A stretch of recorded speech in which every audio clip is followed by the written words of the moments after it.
Bonjour à toutes et tous. Je suis Florence Jamet. Je suis maîtresse de conférences en droit public, donc à l'université de Picardie, c'est à Amiens. Je voudrais vous parler d'un de- de- d'un colloque d'abord qui a donné lieu à un ouvrage justement consacré au principe pollueur-payeur, dont à l'origine, moi je ne suis pas spécialiste, hein. Je suis spécialiste de droit de l'environnement, donc je travaille sur divers sujets, mais mes sujets au départ c'était plutôt l'information et la participation du public en droit de l'environnement, donc plutôt les principes de participation et le principe du droit à l'information sur lequel j'écris encore. Avec ma collègue Lucie Delaby, en 2018, nous avions envie d'organiser un colloque en droit de l'environnement, toutes les deux. Et en fait, on s'est un petit peu interrogé sur ce qui pouvait être dans l'actualité intéressant à interroger. Et nous avons considéré que interroger ce qu'on a appelé les nouvelles figures du principe pollueur-payeur pouvait être intéressant. Et l'idée était d'identifier comment se décline aujourd'hui en pratique le principe pollueur-payeur, quelles sont sa portée et les limites à son effectivité, avec l'idée de réunir les juristes, hein, puisque c'est un colloque juridique. Et pour le coup, nous n'avons fait intervenir que des juristes, ce que je regrette a posteriori, puisque évidemment, comme on le voit aujourd'hui, c'est un sujet qui évidemment associe, enfin, concerne aussi les économistes, pas que, hein, mais j'ai regretté a posteriori, effectivement, que nous n'ayons pas ouvert aux économistes. Mais je me suis rattrapée avec un colloque que j'organise là sur les transitions agricoles, cette fois-ci, où il y a des économistes et aussi des sociologues et des politistes. Cet ouvrage a donné lieu pardon, ce colloque a donné lieu à un ouvrage, alors qui a mis, pour diverses raisons, un peu de temps à, à, à être finalisé. Qui devrait être publié en novembre. Je dois signer là aujourd'hui le bon à tirer chez Marais Martin. Euh, qui sera, avec le titre a un peu changé, c'est le principe pollueur-payeur entre continuité et renouveau. Nous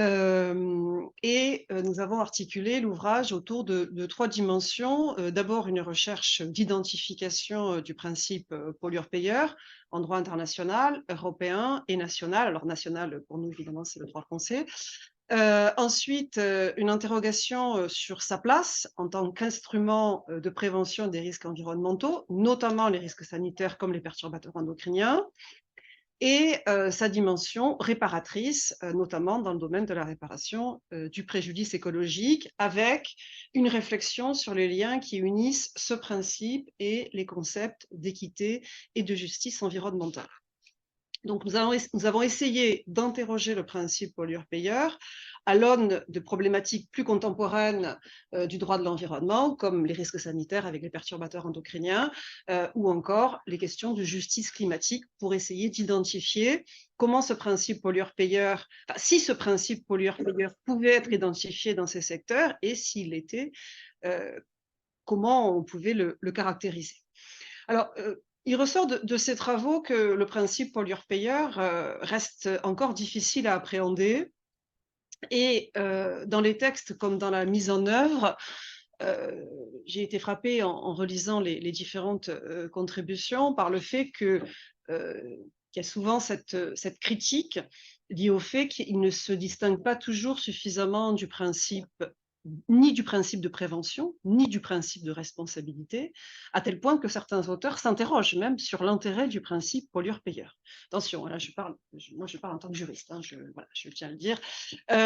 Donc, faute d'une définition finalement qui ferait consensus, ce principe souffre d'une certaine ambiguïté, alors même que certains considèrent même que la logique économique sur laquelle il repose le rend inadapté à une véritable protection de l'environnement. Donc il y a des critiques qui ont été apportées qui sont assez fortes. Alors le choix que j'ai fait, et ce sera rapide, c'est de faire une petite synthèse des différentes contributions, parce que je voulais d'abord quand même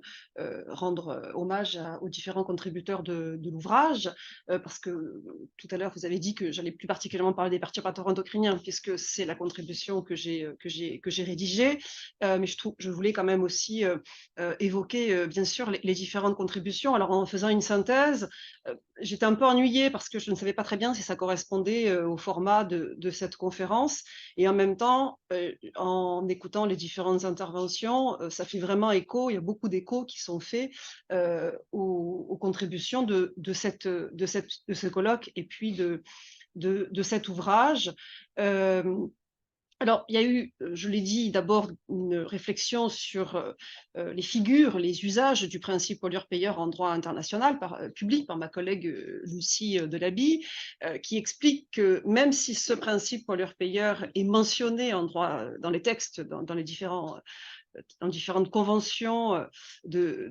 internationales, dans certaines conventions internationales du moins, il reste rarement défini, hein, on revient toujours à cette question de la définition, qui varie selon les auteurs, les écoles et les lieux. De même, son interprétation est, depuis ses origines diverses, alors même que les usages du concept de pollueur-payeur dans le domaine du contentieux international sont limités. Alors, on retrouve en droit international cette double dimension dont on a beaucoup parlé cet après-midi, cette double finalité, hein, de prévention et de réparation du principe, mais les moyens et les instruments utilisés en droit international public pour y répondre restent insuffisants. Il reste insuffisant puisqu'il apparaît difficile d'établir l'existence d'une obligation juridique internationale formellement opposable aux États, obligation qui permettrait donc d'engager la responsabilité internationale en cas de non-respect du principe pollueur-payeur, et qui permettrait d'assurer une mise en œuvre concrète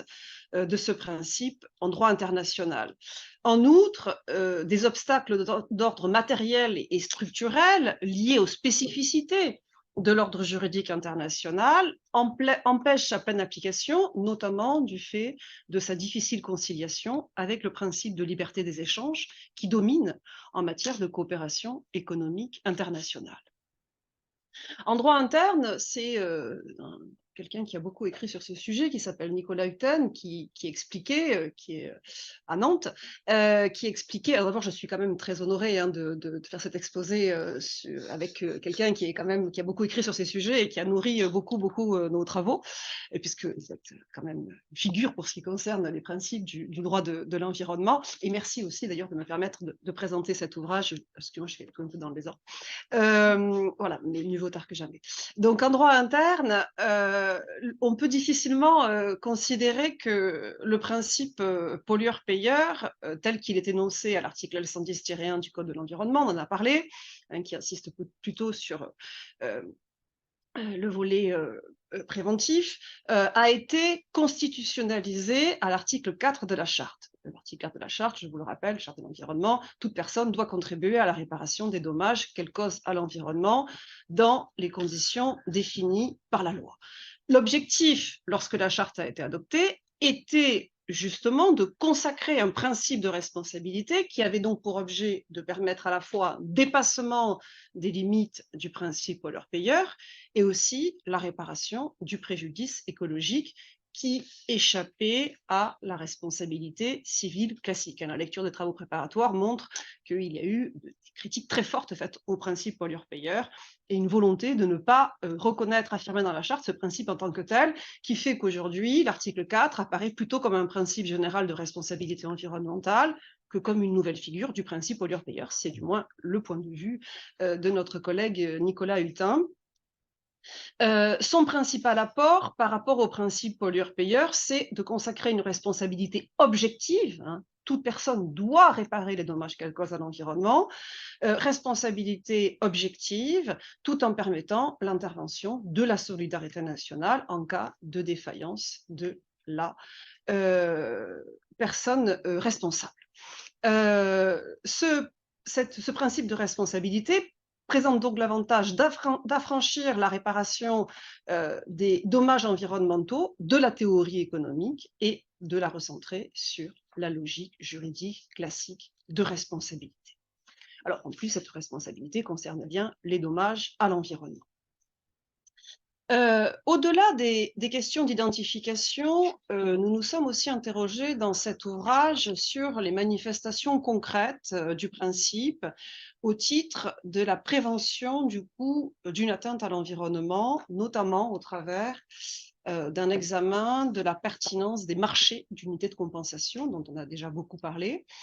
donc l'unité de compensation comme instrument de réalisation, puisqu'ils sont traditionnellement présentés comme un instrument de réalisation du principe pollueur-payeur, qu'il s'agisse du marché de gaz à effet de serre instauré au niveau européen ou du marché de biodiversité instauré en droit interne français. Et bien pour ces deux types de marchés, les deux auteurs qui ont, dans leur contribution, c'est Jean-Charles Routtoulier, qui a consacré une thèse au marché justement d'émissions de gaz à effet de serre, et Marius Combe, qui lui a consacré aussi une thèse aux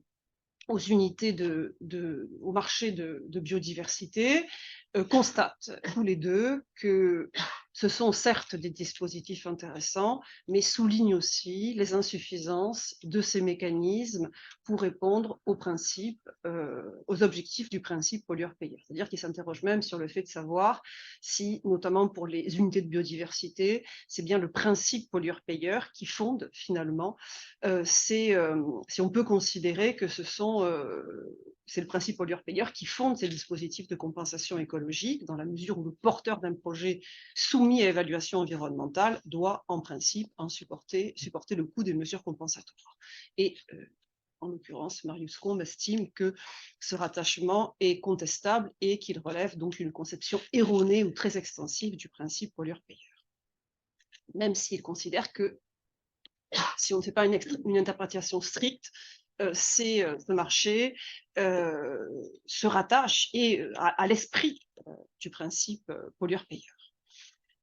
Alors, pour ce qui concerne, on s'est aussi interrogé sur les potentialités du principe concernant la prévention des risques sanitaires, plus particulièrement ceux résultant des perturbateurs endocriniens. Donc là, c'est moi qui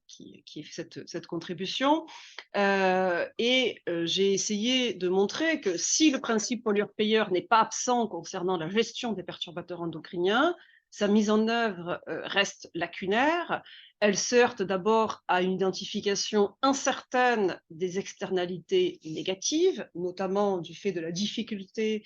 à déterminer les substances à l'origine de perturbations endocriniennes, en l'absence de critères d'identification précis et de définition transversale de celles-ci. Je vous renvoie à la difficulté de définir ces perturbateurs endocriniens, qui a été l'objet d'un très long processus.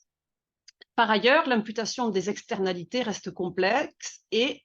implique une internalisation encore parcellaire. De ce point de vue, le recours aux instruments fiscaux ne tient pas toutes ces promesses. J'ai aussi essayé de montrer que l'absence de connaissances scientifiques permettant de déterminer précisément les effets de telle ou telle substance et donc l'impossibilité d'identification d'un fait générateur rendent difficile la réparation de préjudices susceptibles de résulter de l'exposition aux perturbateurs endocriniens.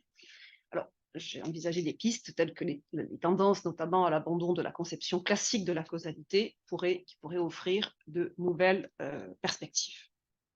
pour une meilleure mise en œuvre du principe pollueur-payeur concernant les perturbateurs endocriniens. On s'est aussi interrogé c'est Olivier Seterlin cette fois-ci, sur l'apport du principe pollueur-payeur au droit de la responsabilité civile et notamment à la réparation du préjudice écologique. Et il montre que le principe pollueur-payeur affecte les trois conditions classiques de la responsabilité civile et qu'il autorise notamment une analyse souple des notions de fait générateur et de causalité, en permettant le recours à la notion de contribution lorsque la participation causale de chacun des pollueurs ne peut être déterminée exactement, ce qui est évidemment intéressant, puisque c'est une limite de la responsabilité civile classique. Donc, il favorise, et vous voyez son point de vue est pour le coup différent de l'auteur de Nicolas Hutten qui critiquait justement ce fondement sur la théorie économique. Lui considère qu'au contraire, il favorise une logique d'efficacité économique qui peut venir alimenter le régime de réparation du prix écologique et a notamment présidé à la mise en place en Europe d'un régime de responsabilité environnementale. Et il remarque en revanche que cette logique paraît totalement absente du régime de réparation du préjudice écologique qui figure aux articles 1246 et suivants du Code civil. Et d'ailleurs, il pose cette question un peu provocatrice de savoir si la conformité du régime de réparation du préjudice écologique prévu dans le Code civil avec le principe pollueur-payeur. Et il propose d'ailleurs de faire converger les deux régimes de réparation pour assurer une réparation efficace du principe pollueur-payeur. Plus largement, et j'aurai bientôt, je vois que le temps passe, plus largement, plusieurs auteurs se sont interrogés sur les liens qui unissent les concepts d'équité, de justice environnementale et le principe pollueur-payeur. Concernant plus particulièrement le concept de justice climatique, Sylvie Caudal s'est interrogée sur les liens entre justice climatique, sur la présence du principe pollueur-payeur en droit des changements climatiques, a observé qu'il était très peu présent. Alors même que le principe, vous savez, ce principe des responsabilités communes mais différenciées, qui est considéré comme proche, lui, a été plus fréquemment affirmé, mais le principe pollueur-payeur en tant que tel, ou ses manifestations, est relativement peu présent en droit des changements climatiques. Alors, on peut évidemment mentionner la fiscalité carbone, on l'a beaucoup fait aujourd'hui, mais elle regrette que le principe pollueur-payeur ne soit pas plus mobilisé dans ce domaine parce qu'il pourrait être un gage d'efficacité pour la justice climatique, tandis qu'il gagnerait une dimension d'équité au service de cet objectif. Alors elle considère toutefois qu'il ne faut pas trop en attendre du principe pollueur-payeur, du fait des limites importantes tant du principe lui-même que des outils qui s'en inspirent. Mon collègue Emmanuel Ducreux-Chanel, qui est fiscaliste, a,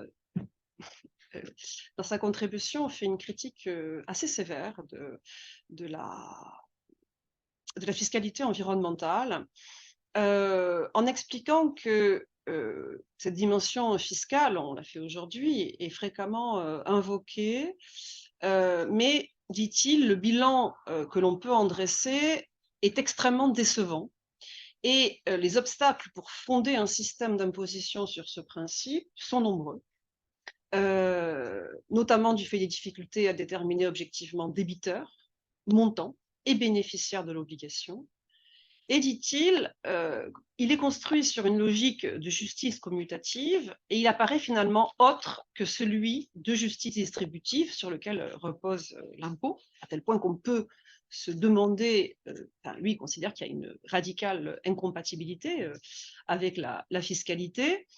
mais finalement incompatibilité, mais aussi complémentarité, puisque dans un cadre général de justice distributive, l'invocation du principe pollueur-payeur pourrait marquer une place laissée à une logique de justice commutative qui vient appuyer la logique distributive et constituerait une forme de justification implicite de l'impôt. Enfin, pour finir sur les critiques de la mise en œuvre du principe pollueur-payeur, Bernard Drobenko, qui a beaucoup écrit sur le sujet, comme certains, les juristes qui sont là le savent sans doute, notamment dans le domaine de l'eau, eh bien, il explique que dans le domaine de l'eau, évidemment, en dépit des énoncés normatifs qui incitent au respect du principe pollueur-payeur, les injustices demeurent extrêmement nombreuses. Il montre qu'il considère les modalités de mise en œuvre du principe pollueur-payeur dans ces deux volets, l'exigence de démarche intégrée qui impose l'internalisation des coûts d'une part, et puis la réparation d'autre part. Eh bien, et là, il souligne les nombreuses limites, les injustices majeures que nous connaissons. Il explique que la mise en œuvre de la démarche intégrée et l'internalisation des coûts dans le domaine de l'eau font apparaître un ensemble de limites, mais aussi de dérogations, de régressions notamment du fait de la multiplication des mesures dérogatoires et du caractère profondément inégalitaire de la fiscalité qui transforme, là aussi, on l'a dit plus tôt, qui transforme le principe pollueur-payeur en pollueur-payé, puisque les pollueurs bénéficient d'avantages fiscaux et financiers significatifs. De la même façon, dit-il, les perspectives de mise en œuvre de la responsabilité des pollueurs sont limitées et il souligne le fait que la mise en œuvre du principe pollueur-payeur dans le domaine de l'eau se révèle donc insuffisante pour toutes les activités, en particulier dans le secteur agricole. Alors, pour finir, hein, après ce panorama très, très rapide et très synthétique des différentes contributions, ce qui est manifeste à leur lecture, c'est malgré tout que ce principe pollueur-payeur est caractérisé par une certaine élasticité et une grande flexibilité finalement, puisque on l'a vu, hein, entre la définition initiale de l'OCDE en 1972 et celle que, enfin, les définitions que l'on connaît aujourd'hui, puisqu'on l'a dit, il n'y a pas une définition du principe pollueur-payeur, on se rend compte qu'il s'est considérablement élargi, qu'il s'est considérablement transformé, hein, pour englober un certain nombre de préjudices qui n'étaient pas couverts à l'origine. Et donc, c'est un principe finalement qui est très élastique, qui est très flexible, et même malgré les critiques très lourdes, hein, qui peuvent lui être faites et qui lui ont été faites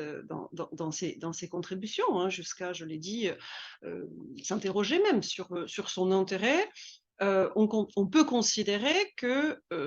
cette fonction même, de catégorie de principes généraux, au fondement même du droit de l'environnement, évoluent au gré des circonstances et des évolutions du droit, et aussi des interprétations des juges, hein, bien évidemment, et que cette évolution leur permet d'être interprétée, de s'appliquer aux nouvelles exigences sociétales qui imposent un renouvellement normatif. Donc, le principe pollueur-payeur n'a pas dit son dernier mot.